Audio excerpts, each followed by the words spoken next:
दलित एक ऐसी हिंदू कौम जिसे हिंदू ही एक्सेप्ट करने को तैयार नहीं, और हिंदुओं में भी एक ऐसी ज़ात जिसे हिंदू ही एक्सेप्ट करने को तैयार नहीं, जिसे ऊंची जाति के हिंदू अपने घरों में दाखिल होने की इजाज़त न दे।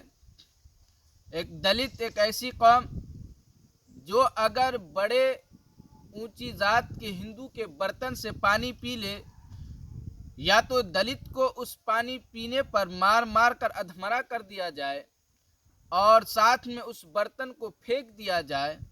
और हद तो ये है कि अगर दलित अपनी शादियों में डीजे बजा ले और ऊंची जातियों के हिंदू के इलाकों से अगर गुजरे तो उस डीजे को बंद कर दिया जाए।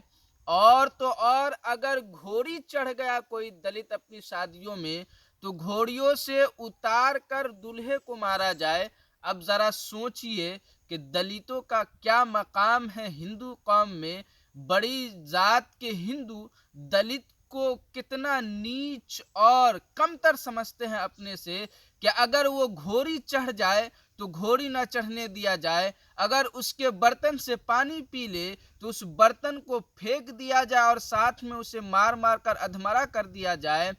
और दलितों को सोचनी चाहिए कि दलित को जो हिंदुस्तान में ये जो बराबरी का मकाम दिया, जिस बैरिस्टर ने, जिस अंबेडकर साहब ने, आज उनका सांसद में अपमान किया गया, वो भी होम मिनिस्टर के जरिए। अंबेडकर अंबेडकर अंबेडकर यानी इस तरीके से बोला गया जैसे कि कोई बड़ा शख्स अपने से कम उम्र के बच्चे को बुला रहा हो। लेकिन फिर बाद में जब होम मिनिस्टर को एहसास हुआ कि मैंने तो गलत बोल दिया, जब बाहर वालों ने आवाज़ उठाई तो फिर वो जाकर अंबेडकर जी बोला।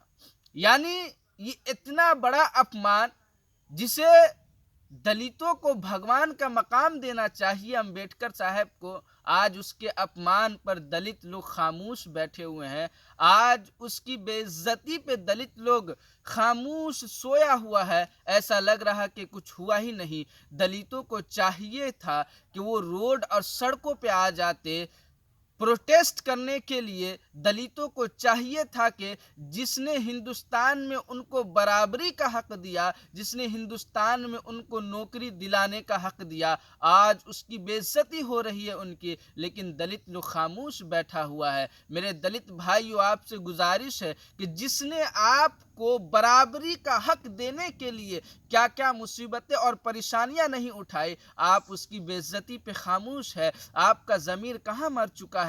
रील्स और यूट्यूब देखते देखते आपका ज़मीर मुर्दा हो गया है।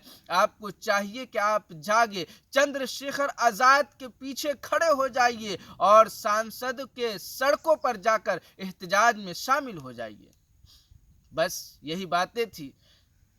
मेरे दलित कौम और समाज से गुजारिश है कि अपनी बराबरी का अगर हिस्सा चाहते हैं, बराबरी चाहते हैं, अगर घोड़ा पे सवार होना चाहते हैं, बिना किसी खौफ के अपनी शादियों में डीजे बजाना चाहते हैं, तो आपको चाहिए कि सड़कों पे उतर जाए। अगर आपके अंबेडकर साहब की, अगर हमारे अंबेडकर साहब की कोई बेइज्जती करे तो हमें सड़कों पे उतर जाना चाहिए। अगर मेरी वीडियो अच्छी लगी हो तो अपने दलित भाइयों तक ज़रूर पहुंचाए, ताकि उनका भी ज़मीर थोड़ा जागे और वो भी अपने अंबेडकर साहब के लिए आवाज़ उठा सके।